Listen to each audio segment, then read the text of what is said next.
because it's difficult when we are in our own mind sometimes to check on ourselves to see where we are at, and we need each other. And that the social aspect of the whole pandemic is the most powerful thing that I can say that I've learned, how much we need each other.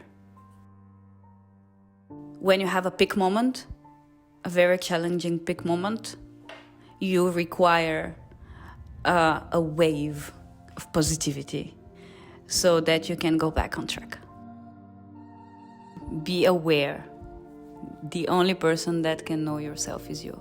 And you are the expert of your own life. Welcome to P&P, the Partners in Positivity podcast, where Aisling Burnett and myself, Sofia El Hatri, warriors of EBP, SBP, DHBs, that's emotionally bulletproof, spiritually bulletproof, divine human beings, aim to wake up and shake up the nation through positivity, humor, and shared wisdom. Before we get stuck into another awesome episode, we just want to let you know that we have a donation page if you wish to support the podcast and help us to continue providing more amazing episodes for you. If you want to Google Partners in Positivity, you'll find our Buzzsprout site, and on there you can find a support button.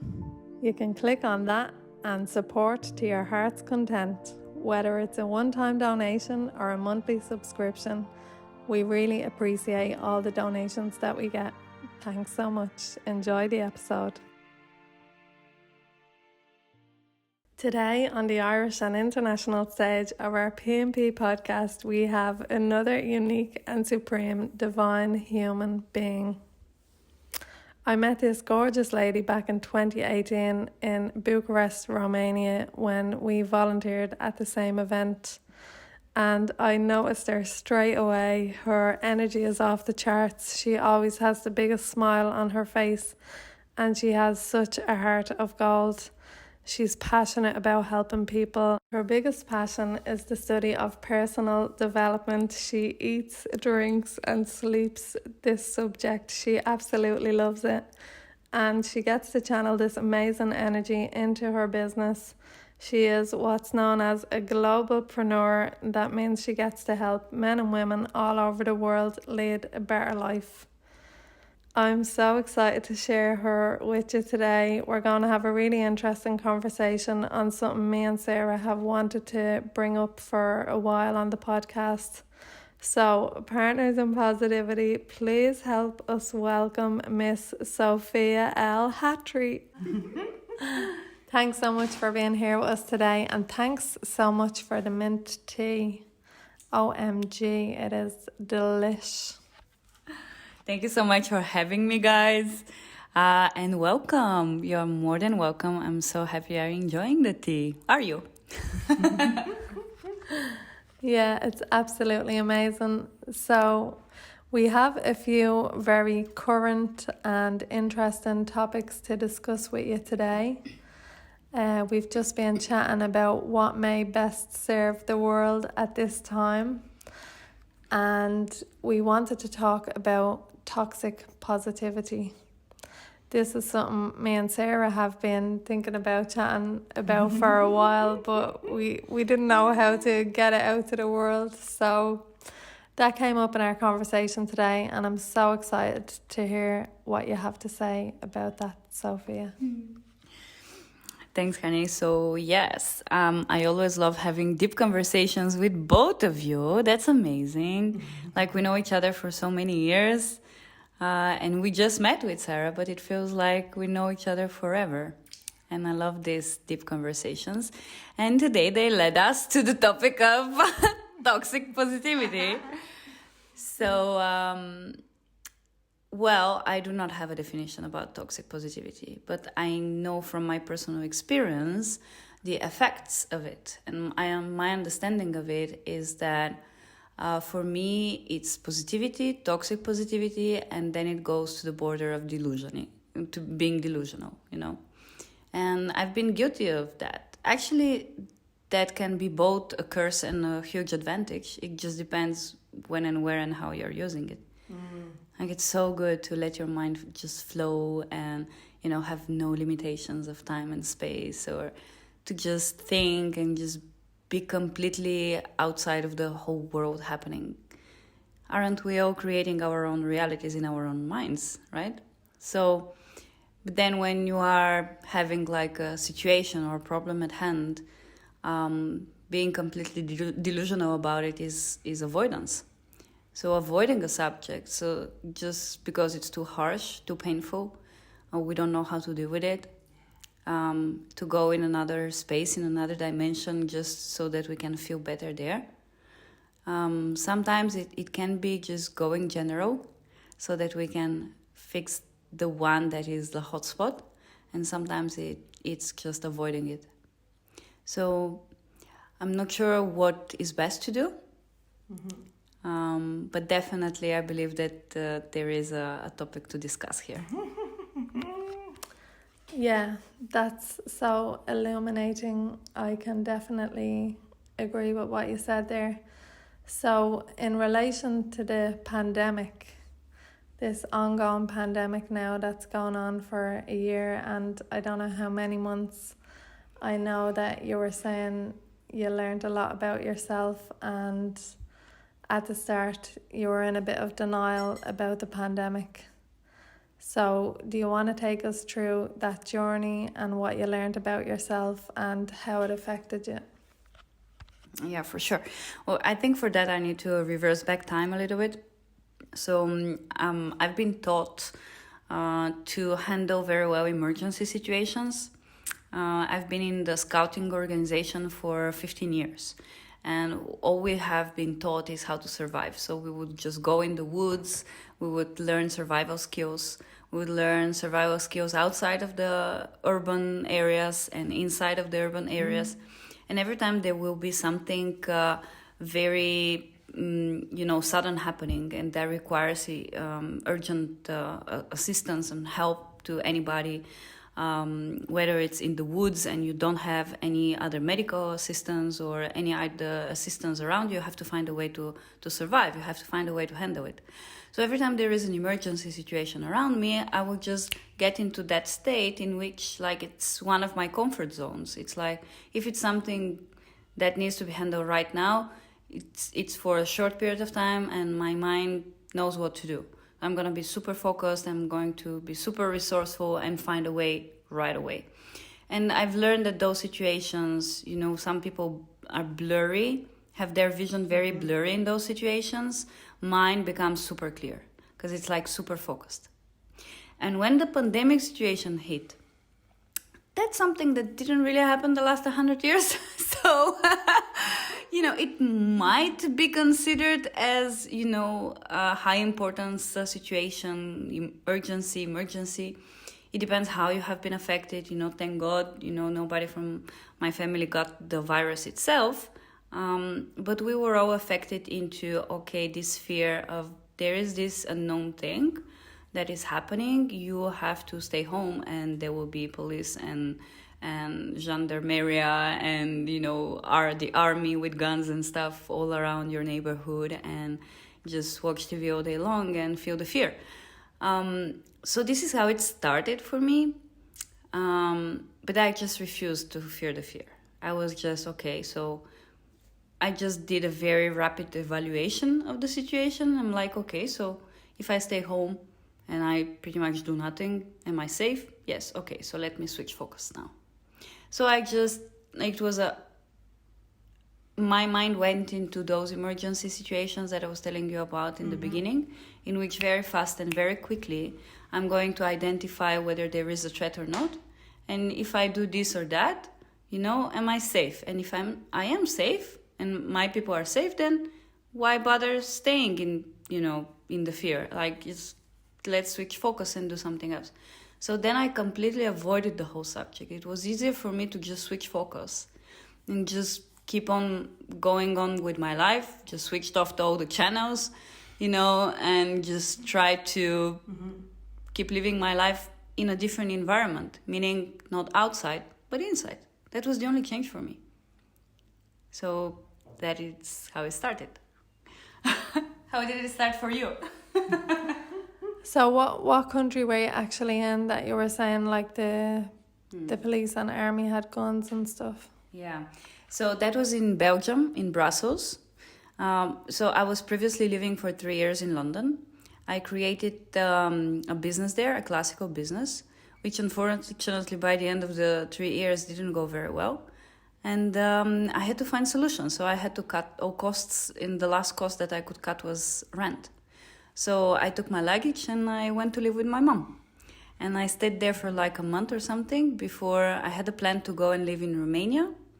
But I just needed to bounce back from somewhere. I needed, a safe place to stay for like a few months, just so that I can gather my thoughts around, decide what to do next, and to go move to Romania. That was my initial plan. Well, when you have plans, say what was this? Say your plans to God and let him laugh or something like that, right? So that was my initial plan. But my mom lives in Brussels in Belgium, and it was pretty much the week before I had to leave. They announced the whole situation, and they closed everything. Like I had my flight, I had a flight ticket booked for Romania. The next day after they closed the airports in Belgium, I had to make a decision whether I will still move out, because I did have the choice to get out of Belgium and go in Romania, a complete new country. I needed to find where to live, what to do, etc., in a pandemic situation, or to stay with my mom in Belgium, and I decided to stay with her for the first 6 months. So that was when it started to affect you personally, even though, thank God, you didn't know anybody that got the virus, but what do you know, the plans that you had to move to a different country and everything, all that started to have a knock-on effect because of lockdowns, and then it affected your life. So how did you handle that news that you had to stay in Belgium? So that was a very interesting period of my life, because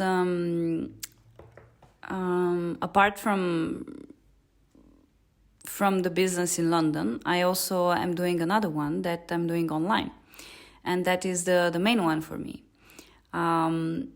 And when I switched focus, I decided to immerse myself completely into work. So I started doing everything that I could so that I can support my team. There was, that's a thought of Simon Sinek. We are simultaneously individuals and also parts of groups, parts of communities. So we have to handle our individual needs, but also the needs of the group, because we are social animals. And we are simultaneously parts of different groups of people. Like the first group is your family, and then you go beyond the family. And the biggest group and community in which I am in is the work-related one. And that's people that become friends. We met with you, Ash, thanks to this community a few years ago. So there are people who become very close to you, who you work together every single day, you share all kinds of things, you become friends with some, you even become like family. And so I felt responsible for, how do they feel as well at this moment? Because different people react in different ways. And I knew for myself that for me, it's just like an emergency situation. And I've had 15 years of training of doing that, so it was like, I'm not freaking out. I'm not in panic mode. I might get depressed. I might get anxious. I might get worried, but I'm not panicking. I'm not in freeze mode. Other people did freeze. And it was, but you cannot know, you can only imagine. But knowing and imagining are two different things. When you start communicating with people, you actually learn and understand how they really experience. Because it's the same situation, but we experienced it in different ways. Sophia, thanks so much for being here. I know we're getting very deep very quickly, but I'm so excited to sit across the table from you and have a conversation with you. So I'd say nearly 100% happiness, maybe toxic positivity here.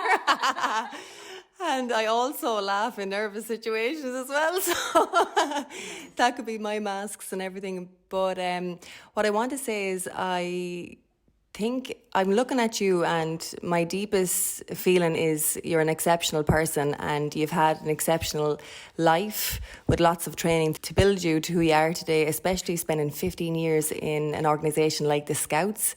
I think I went and tried out one session and then never went back when I was a child. I can't even remember why I didn't go back. Maybe my friends weren't in it or something. But when I'm listening to you, I'm thinking, oh my God, you have a very clear mindset. You're talking about identifying threats and then making decisions based on that, which is absolutely brilliant for a human being to be able to survive and exist with something like a global pandemic. What I'm wondering is, for example, myself and Ash, with a couple of friends, set up, I'm only thinking back now, reflecting, we set up a chat every morning online on Zoom with a couple of our friends, and now it's a year and a couple of months later, and from Monday to Friday, we meet online, we have a mental health check-in with each other to empower each other to get on with our day, because we weren't meeting up in person. So we actually didn't deliberately do that, but our instinct allowed for that. So I'm just wondering, with you, did you consciously make all those decisions yourself, or did you naturally do that and think, and you're reflecting now on them? Very good one. Well, congratulations for what you did about the mental health check. That's a brilliant idea, and it is indeed. I also hope that those chats are not going to disappear with the pandemic. Because sooner or later, the whole pandemic situation is going to disappear. Mm-hmm. But I hope that we are going to take those tips and tricks and methods and things we learn how to use to handle those situations with us, because they're super powerful and empowering and needed. Because I also believe, just a quick thing, and I'm gonna go back to your question. I also believe that we are in a storm in our own heads anyway. So we are living the fact that it was just expressed outside of us for a certain period of time doesn't mean that those kind of storms do not affect our mental health anyway in our everyday life, even before the pandemic or after it. So I think that we should be aware of needing a support system around us, and we are social animals, we need each other. Just let's really stick together. So back to your question. What was it again? Did you consciously make all those decisions yourself, or did you naturally do that and think, and you're reflecting now on them? Both. Okay. Both, I would say. I also got influence from the group of people I was surrounded with. And I mean, so physically I was surrounded only with my mom. And actually my mom's job, she's a translator. So she had to translate all kinds of very official documentation related to the pandemic. So unfortunately, her brain, now that I'm thinking and reflecting back to it, 8 hours a day during the whole pandemic, she had to go through the information about all the details about the pandemic, which comes not with positivity, but with a lot of negativity, facts and figures, so that, we are blessed to know English, but in that period of time, on a global level, countries had to communicate with each other. So, there is a huge need of translators in this period of time. So she had to go through this, and she didn't have the choice to just say, okay, I'm not going to do that. Or maybe she would, but she didn't. And so that was her job for 8 hours a day, every day. So when she went out of her desk, and come to me in the next room, she needed a different kind of detoxification of her mental state, Whilst I had the choice to switch off the channel, to not watch TV, and it won't affect me because I can choose where to go and where not to go, where to get the information or not to get the information, which is also the power of entrepreneurship, because we have that choice. We pay a very high price for that freedom, but we do have it. Which I did. So I just switched off everything else and I went to what is natural for me, which is contribution. We all contribute. We don't have to have that. Like, I believe that in this kind of situation, if you can just take care of your own self and you are good, you have done your work. Like it was very, very important for us to handle ourselves. So yeah, if we can just handle ourselves, that would be amazing. The thing is, different people have a different sense of contribution.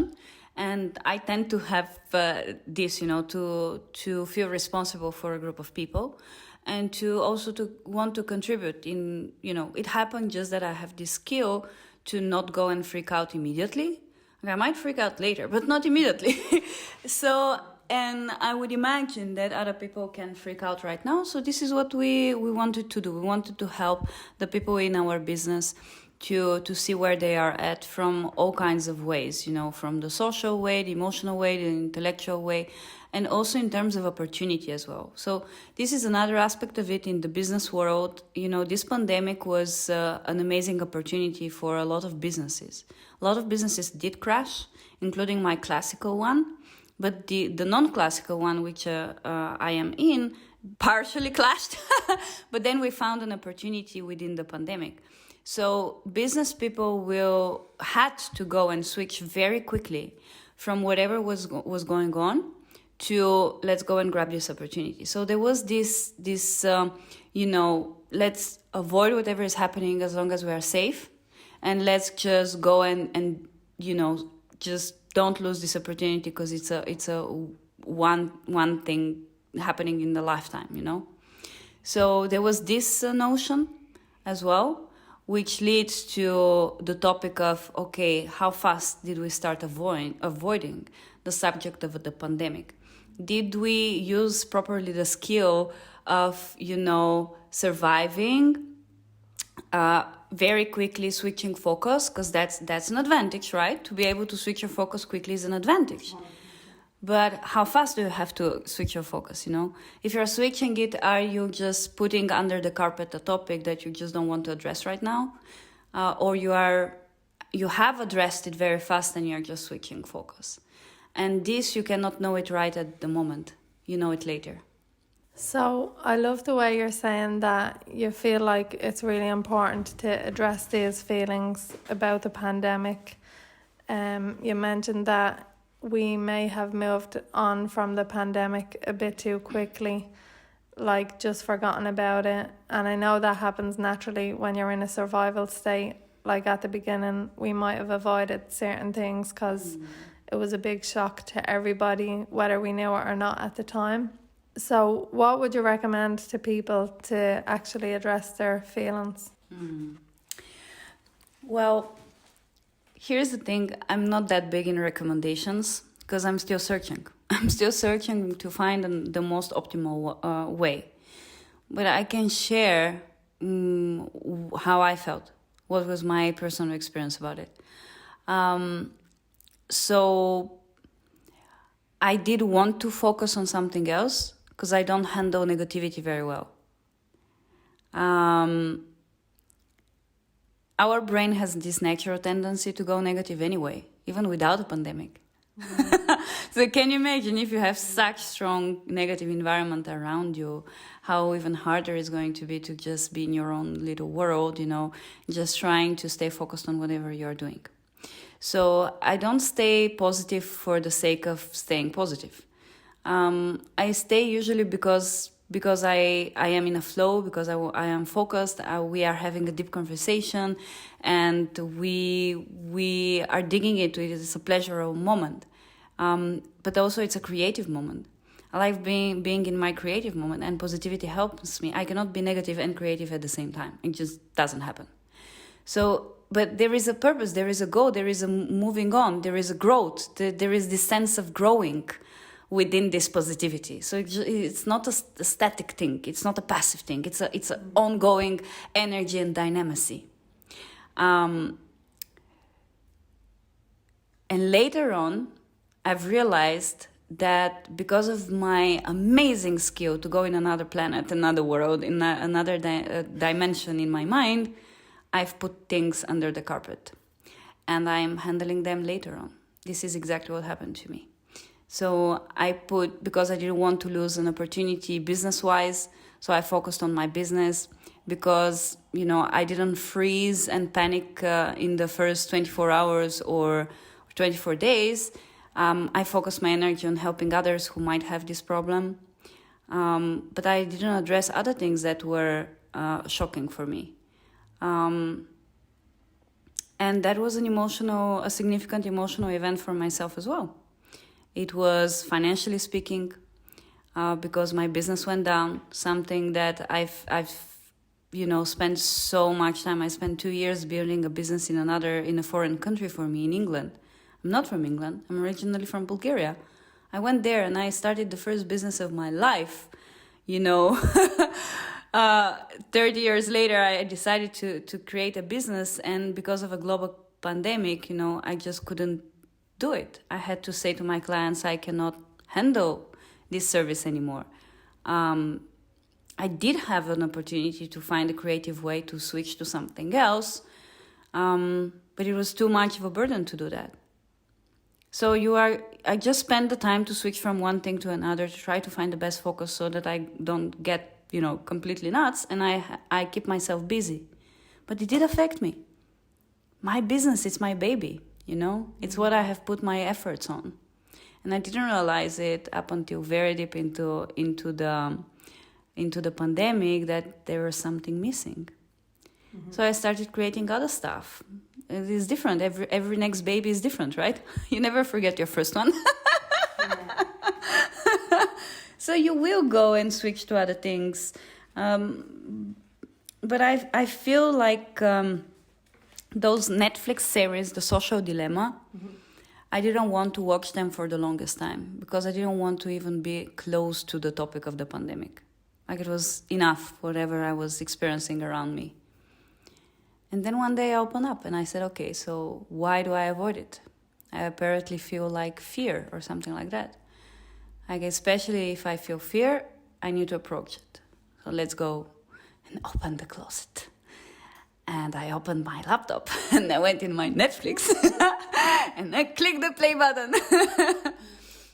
So I pushed play and I started watching and I got so impressed.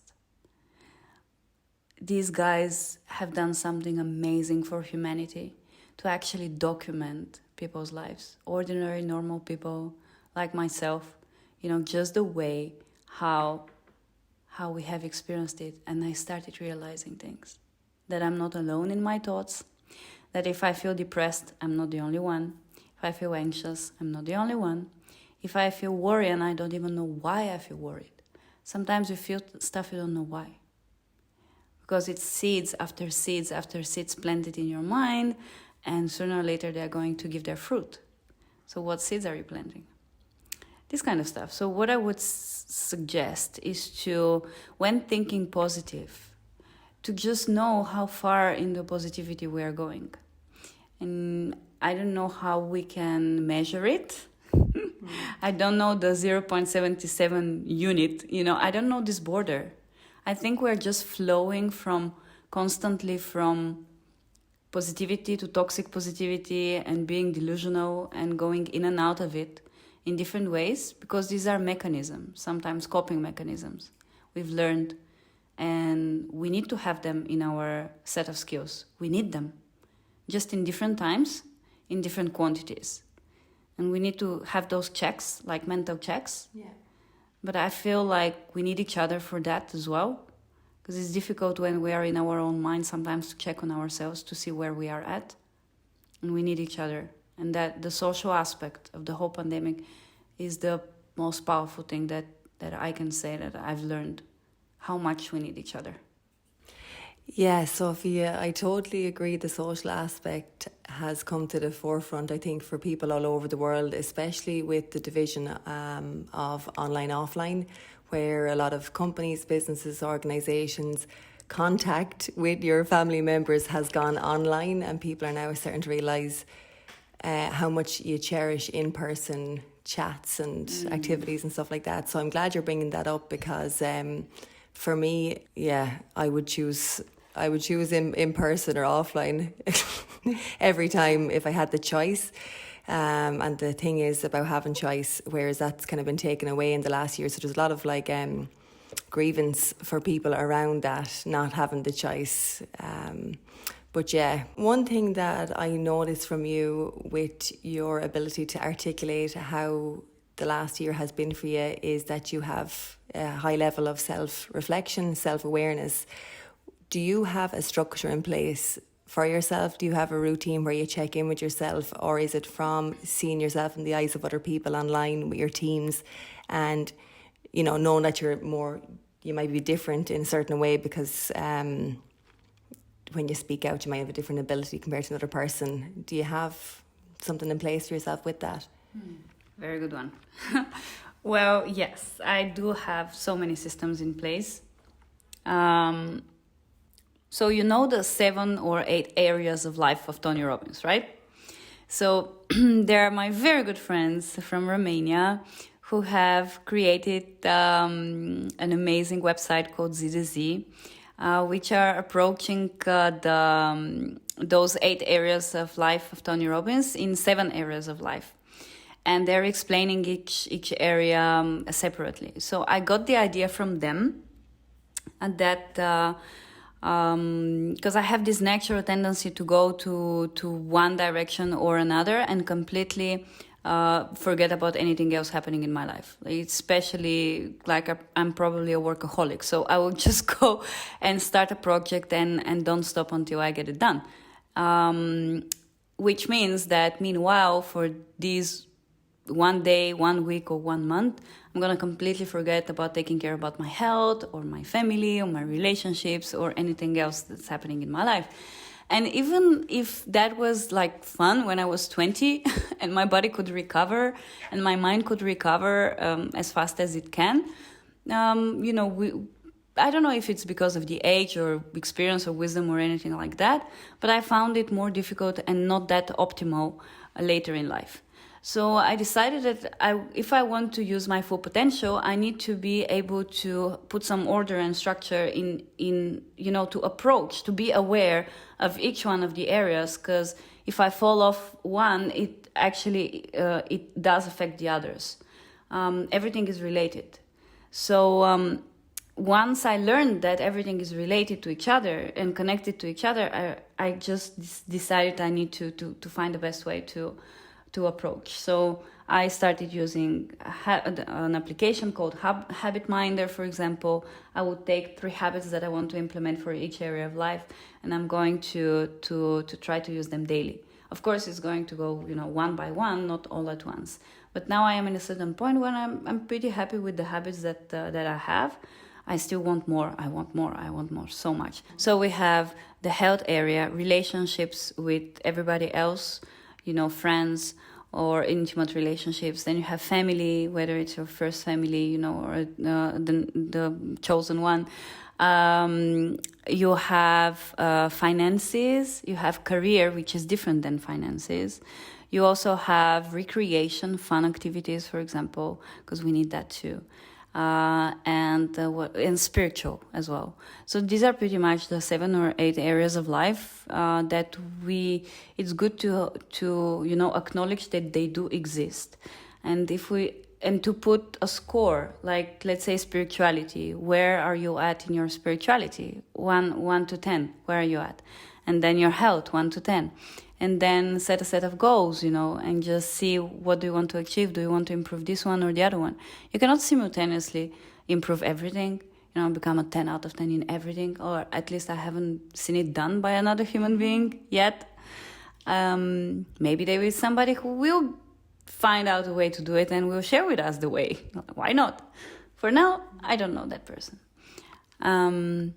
But once I realized that there are those areas, I also realized that it's important for me to have 3 pillars. I created this method for myself. So out of all those 7, 8, I cannot handle all of them all the time. But I can handle 3. So I want to have 3 at the same time, which are going to be my pillars, on top of which I'm going to live my life. So if I am okay to good in my health, okay to good in my relationships and friendships, for example, and okay to good in my finances, let's say so, I'm good to go. I'm stable, I can work, I can handle life. If I see that, for example, my finances are falling off, I still have 2 pillars, Mm-hmm. So I can still it's more difficult, because 3 is better than 2. Mm-hmm. Is the more stable are 3 points of leverage when you have. But 2 is okay, so let me find a way how to get back on track on my finances, or put another area as the third point. Like, okay, let's forget about the finances right now, but I need balance. So let's put family there. As long as I have 3 pillars all the time, I'm good. And when I feel shaky, when I have only 2 or even only 1. And depression for me comes when I have 1 or none. And during the pandemic, I experienced it. And when I went back, and I'm like, of course I'm going to feel depressed. Because none of the areas of my life were as I wanted them to be. I fall off. I went off track. Yeah. So this is how you check yourself. Like if you don't have anybody else to talk to, you just set a set of methods and you trick yourself. It's just a game. Life is just a game of tricking constantly yourself. So tricking your mind. I have a question for you, Sophia, and thanks so much for sharing that. Everybody has their own way of keeping their life in a place that works for them mentally, physically, emotionally, all of that. And that is superb that you have created that yourself and created it from some of the dark times in your life as well. I feel more strong even sitting beside you here that I've got 3 pillars underneath me. Yeah. Maybe I'm leaning on yours. But I wanted to ask you, would you relate in any way toxic positivity to depression? Do they anyway intermingle or relate? That's a very good question. And the answer for me is I don't know. Because I don't have such a deeper understanding of what depression is. I just know that I have a feeling that feels off balance, and I really feel anxious and worried, and that may happen for an hour or 2, or a day or 2, or a week or 2, or even a month or 2. And there are those passive, there are peak moments.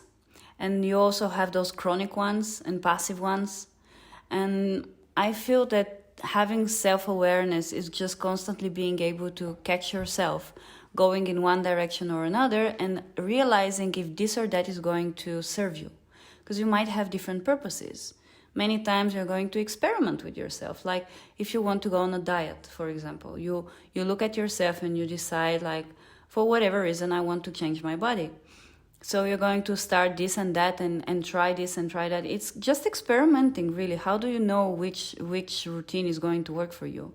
The only way is to try, right? But in the definition of trying is actually getting out of balance. It's getting out of this so-called comfort zone.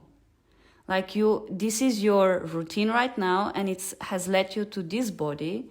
And if you keep doing whatever you're doing, you're going to have the same result. If you want to have a different result, you have to start doing something different. But different means outside of what you're doing currently, which is going to put you completely off track. And when you are off track, everything shakes in your body. So your instincts are going to say, don't go there because, this is something new. This is behind the bushes. I don't know. It's dark there. Your brain is like, don't go there. Alert, alert, red flag, stay home. Eat this hamburger, But your intention, what's your goal? If you're willing to go through the darkest points, if you're willing to go through the discomforts because you have a higher purpose, you're going to be okay with being in a disbalance. So you have to have a motivation, you have to have a desire, you have to know why you're doing what you're doing. The problem for me is when you are out of control. When you have this sense of everything is shaking, but you feel you are not in control of the shaking. You're not in control of this earthquake. You didn't ask for it. You didn't do it deliberately. It's just something that will happen. And then there are different ways how you can handle that. You can go deep, go and do Freud and Jung stuff, and just go deep into your childhood, the memories and traumas, or just approach something that just happened to you, or just life. Like nobody knows actually. And that's why there are so many different ways of approaching it. Yeah. So I don't know. I'm not sure. I don't think we do know as a whole, as a humanity. Yeah, I think what the key here is, like what you mentioned, is your own self-awareness. You're your own expert on how you're feeling. Nobody else can tell you that. And I have to laugh because I definitely feel like I could have suppressed even people in my life with my own toxic positivity. And for myself personally, I think we grow up in a society where you're told to get on with things and, you know, everything will work out. So I know I'm very good at like masking pain. And I remember an example of, what was it? When I got my braces a couple of years ago, I had 4 teeth out and 4 teeth removed, and I remember I was on medication and different things, and then a couple of days afterwards one of the sockets actually got infected. It's called dry socket. It's very painful. But I remember going into the dentist, and I went in super happy, smiling, like I'm out of work with the pain, but I'm going in here like the sun just came out outside. And I remember he set me down and he said, Sarah, how can I offer you any medication when you're coming in here smiling? Like, you look like the happiest person in town, and I can't understand the level of pain that you're going through to be able to medicate you for the dry socket unless you tell me. So you're the expert in this. And I was thinking, oh my God, like, yes. I was like, oh my God. So anyway, it took me like until now maybe to realise, was that a mask, or was I genuinely happy, or am I just tolerant of pain or something like that? But I remember thinking, we are our own experts. We can only really individually identify what we need, how we can help ourselves by learning from others or by figuring it out ourselves, you know. Amazing. So let me ask the question then, what does positivity mean for you, Sophia? Good one. Yeah, let's go back there. So positivity, very interesting. Well, there is a difference between being optimistic and being positive. I feel what I am more of is more of an optimistic person. Like, I feel that being pessimistic and negative, right? These are optimistic, pessimistic, and which one is going to be? Yeah. So I am definitely a very optimistic person. I just expect a positive outcome. I expect I think that's it. Positivity is a tool for the optimistic person. If I can say so. I've never heard that before. Maybe it's a thing. Okay, let's say that again. Does it make sense? Positivity is a tool to the optimistic one, because the optimistic one is expecting positive outcomes. It makes sense, right?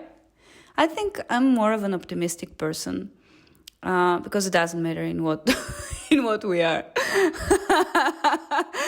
in what deep troubles and challenges we are. we might eventually get a positive outcome of it. But I think positivity helps when we are in a peak moment. Because life is ups and downs, but you also have plateaus. In a very general way of speaking, because in a very micro level, everything is moving all the time. But in a macro level, you have ups and downs and you have plateaus. And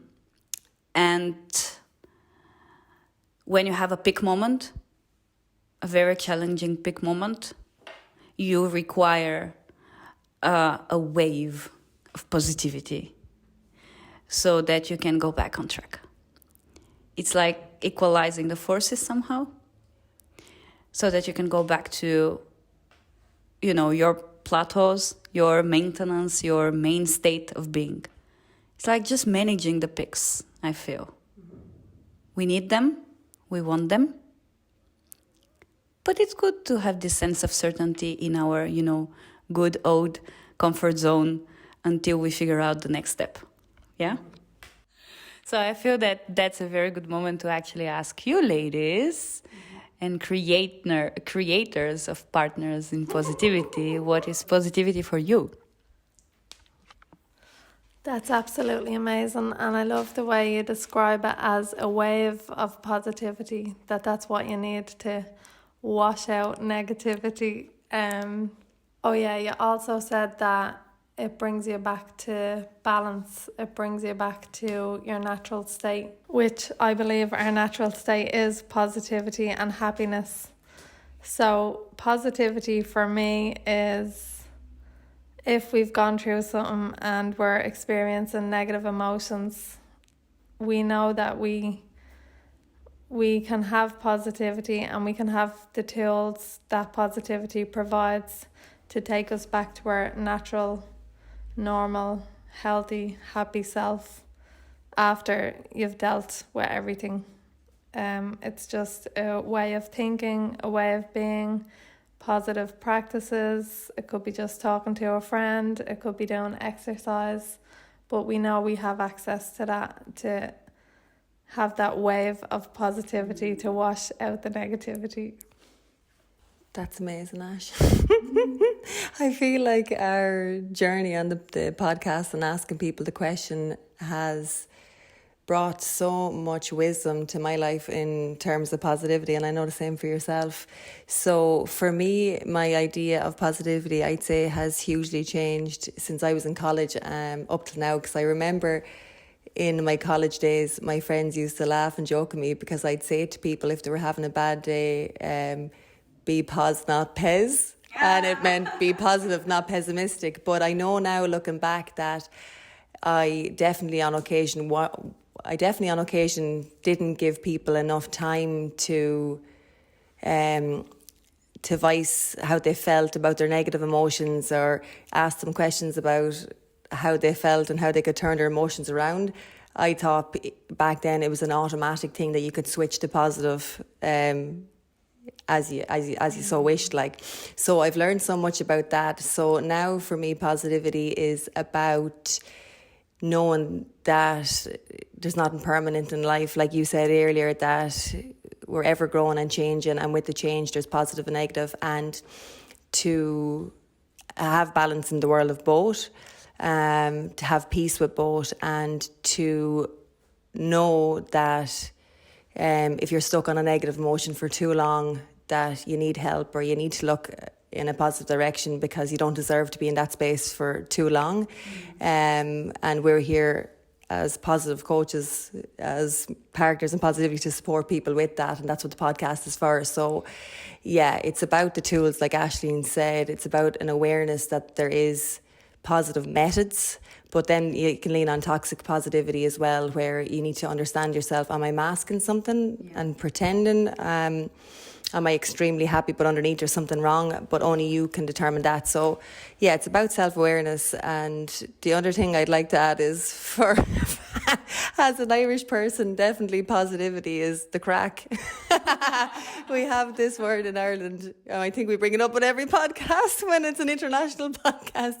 But the crack is about lightheartedness, about fun. That, like, before even we started recording, we were talking about how there is no answers in life. You know, we just hope that the moon and the sun rise every day, or circulate the planet for light and growth for us. But it's not guaranteed as well. So we don't need to be bogged down and too serious, and we can have the crack and have fun, you know, as much as we want. So that's it for me. Powerful. Thanks for sharing. I love hearing everybody's different takes on that. So, Sophia, if you have one piece of wisdom to share with us, what would it be?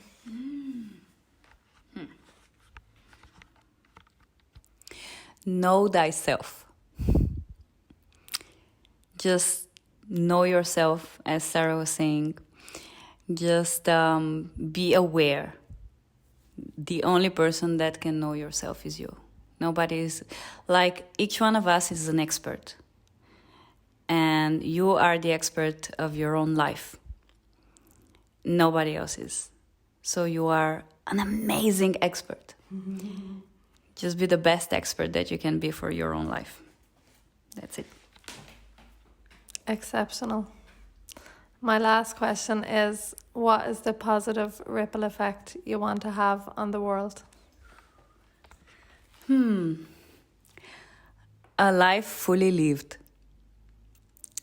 I believe we are influencing each other in known and unknown ways. By seeing and not seeing each other, by doing and not doing, everything is influencing another, everywhere in the planet. So before I was focusing on what is outside, now I know that if only I am in my lane and living my own journey every single day, and just be fully focused on my own path, I'm going to be able to use as much potential as I can for myself, to expand, to grow, and by this, for whoever else is watching around, to give them permission to do the same. Wow, I absolutely love it. Sofia, thanks so much for being here with us today and sharing everything so vulnerably and beautifully with the world. And can you tell people where to find you online? I like that. Thank you so much for having me. Honestly, it has been a long time we were talking about this and now it's happening. And I'm honored that I am among those amazing human beings who also have been invited here in your amazing podcast. So, Sofia El Hatri, all attached as one word. Sofia El Hatri is my Instagram. Sofia El Hatri as a family name is my Facebook. And very, very soon there will be also a Sofia El Hatri YouTube channel. So make sure to jump on there as well. We might give a link later on, right? Thank you, guys. Yeah, I'll drop the link for your Instagram in the details. Sophia, thanks for the journey you took us on with your experience of the beginning to where you are right now in the global pandemic. It's still ongoing, and I feel for everyone across the planet that's been affected in so many different ways. But your story has been so impactful to me. Thank you so much for sharing it. You're an incredible person inside and out, and it's reflective even here in your apartment in Bucharest, how you have it so beautiful, so joyful. It's a reflection of the smile on your face right now. So I feel blessed to be here in person with you, really to be able to look into your eyes and see all the work that you do for yourself and for your teams and your business. I know you're going to be super successful, and I'm looking forward to your YouTube channel. Wow. Thank you so much for your presence. Thank you. Congratulations, well done. Pat yourself on the back. You're officially now a partner in positivity with us. If this is your first episode, we're so grateful. If this is your 40th episode, we're equally as grateful for your ears, for your heart, for taking this time out for yourself and committing to your own positive mental health journey. Our intention for this podcast is for you to feel a little bit better afterwards. So we hope you take some time now to check in with yourself. How did you feel before? How do you feel now?